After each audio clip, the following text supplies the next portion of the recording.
So last night I am laying in bed after my daughter falls asleep on me, and this is normally when I work. And I had intended to work on some aesthetics for my website, but I happened to go down a rabbit hole on Reddit. Not what I intended. I spent about 45 minutes, and initially I was kind of like, ugh, why? And I kind of got the ick from this rabbit hole I went down. But let me tell you what it means to be an oracle, because there are probably so many of you. If you are here, you're probably someone who does this, who follows these intuitive nudges, these breadcrumbs that lead you somewhere that you're like, what was that, right? But then you kind of process the information that you took in or what you saw, and it becomes quite clear that this was something for you, and something interesting about the collective being revealed. So on the Reddit thread last night, I was looking at some of the people that I've followed for a while in the personal development coaching industry. And on one particular thread, they were talking about several different women that I follow on Instagram. And I've even listened to some of their transmissions or been a little bit in their work, like a group program or something, some sort of offer. I've not worked one-on-one or in close proximity with any of them. But as I was reading these what people were sharing about their experiences with them, I was like, this is actually what I've been sensing. Like, I can see this to be true. And of course, everyone has their own perception, because I got something great from these women when I listened to these transmissions, right? There was something for me there in that moment in time. But I also felt this distance, this discernment that was telling me, like, that's it. Don't go any closer. And I see why now, because there is this enmeshment in their world. There is this distortion where what they are feeding out, the way they are operating in their businesses, not all of them, but maybe in subtle ways, all of them, but I'm going to generalize here, that there is still old conditioning in there, patriarchal conditioning, capitalism conditioning, like patterns and programs that are extractive instead of regenerative and circulative. And what it is a lot of them, they do pain point marketing, like speak to people's emotions where they are seeking something, a solution to a problem.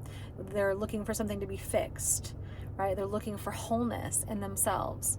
And then tell them that you have that solution. And when they do that, whatever offer you take them through, there's always a next step to like continue fixing this problem, or, resolving what feels unwhole, instead of pointing people back to themselves, right? It's encouraging people to outsource their power, to outsource their wisdom and their knowing. It's saying, hey, I have the compass, I have the map for you, rather than saying, you have it and I'm going to show you how to access it, because that's all you've forgotten. Right? You just forgot how to access your map. You forgot how to use your compass, but it exists in you. You don't need me at all. I'm merely going to be a guide to return you to where you've forgotten to go, or a mirror of what you have not been able to see and what you forgot maybe existed. And that's really what I have felt my work to be. Remembrance is my one-on-one coaching, right? Sovereign is about people returning to their sovereign self. Root healing is about unraveling from your family conditioning, from the societal conditioning, right? So that you can discern what is your truth and what's really underneath all of those layers, right? But the challenge that I have felt in my business was how to market this, because everything, when I would, take a course or read a book or whatever, a podcast that was like giving some methodology, I would attempt to use it and just feel an ick, feel a real resistance to it. And I'm so glad that I did, and that I followed that, and I trusted myself, because this entire thing is about self-trust.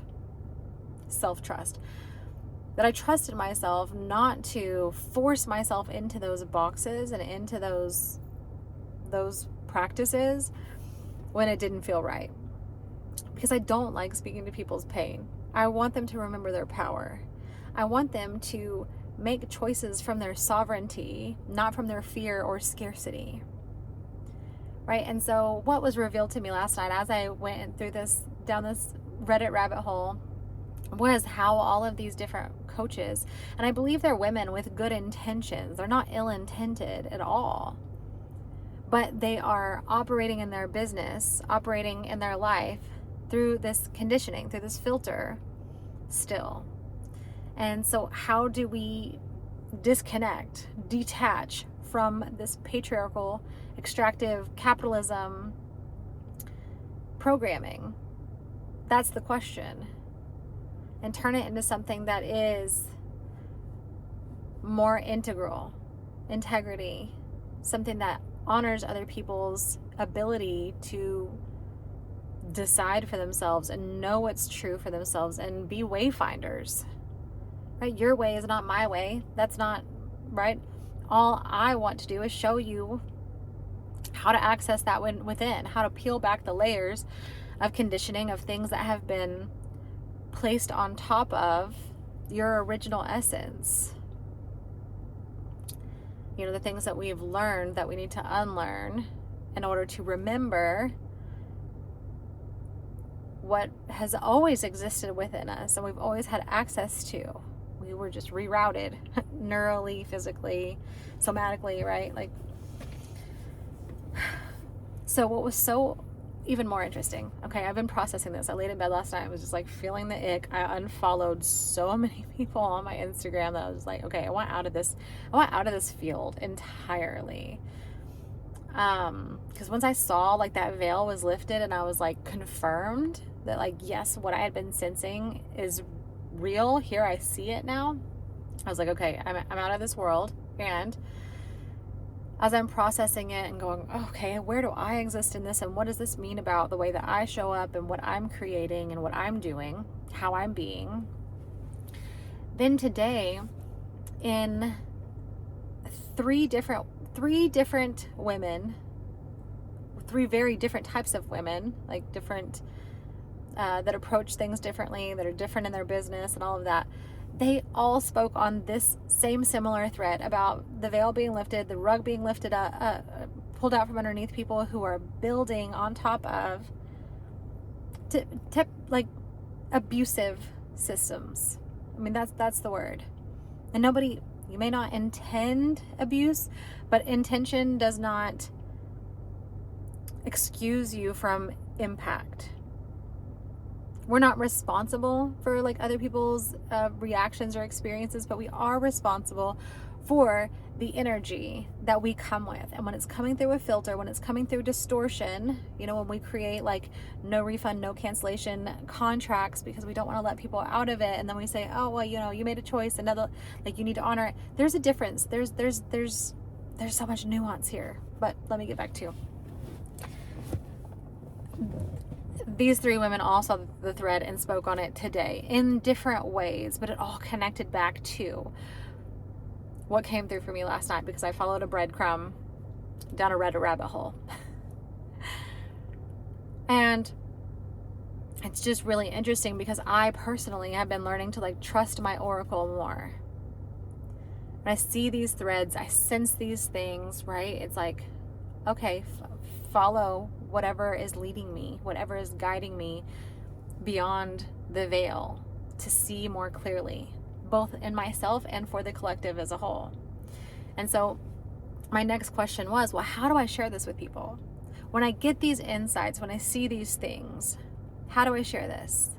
Because we've been so conditioned to package it in a clear delivery, right? Like, this is the thing. I need to tell a story that's linear.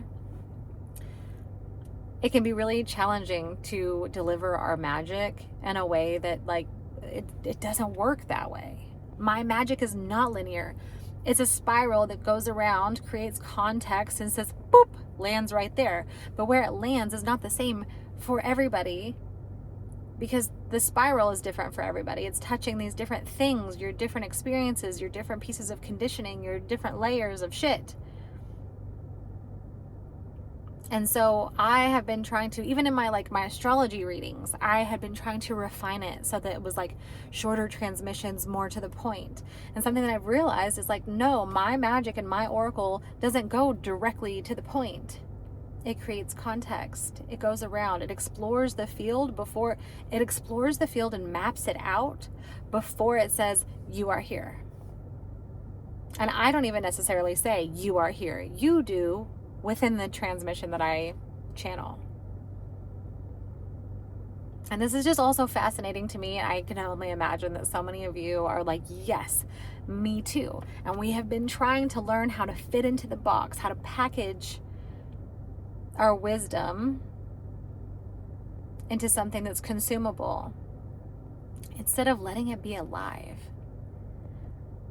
and electric.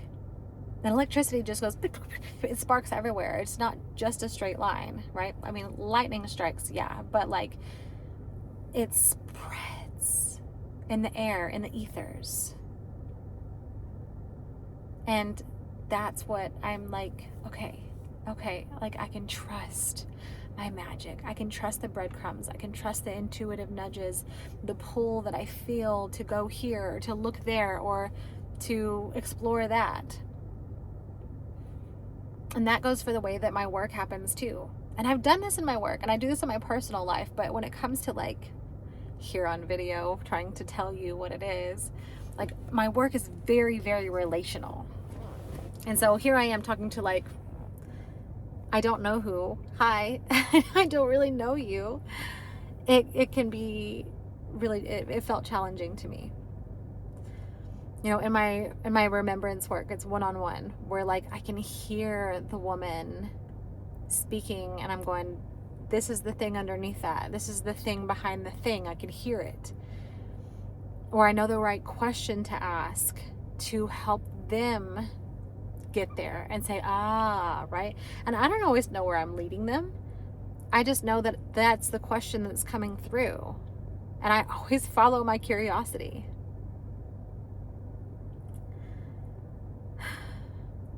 It's my third house stellium. It's my IC and Jupiter and Gemini.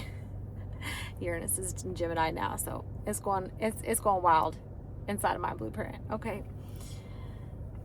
But yeah, this is you know, in my astrology readings, I just recently was talking to a woman who I have done a partial reading for, and I've only done it partial, like it's a friend.